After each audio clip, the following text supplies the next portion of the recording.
Hello, good morning.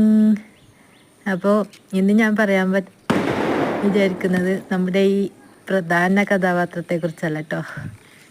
ഇതിൽ ഞാനിപ്പോൾ പറിച്ചുകൊണ്ടിരിക്കുന്നില്ലേ, ആ ഒരു ഉപകഥാപാത്രത്തെക്കുറിച്ചാണ് ഞാൻ പറയാൻ പോകുന്നത്.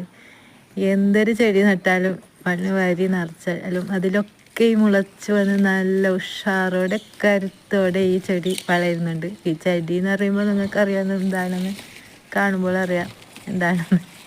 പക്ഷെ അത് ഞാൻ അതിനായി തന്നെ തടമൊരുക്കി വളമിട്ട് എല്ലാ പരിചരണം കൊടുത്ത് അതിനായി അതിനെ തന്നെ വളർത്തുന്നത് വളരുന്നില്ല. പക്ഷെ ഇതിൽ വേറെ ചെടികളുടെ ഇടയിൽ അത് നല്ല രീതിയിൽ വളരുന്നുണ്ട്.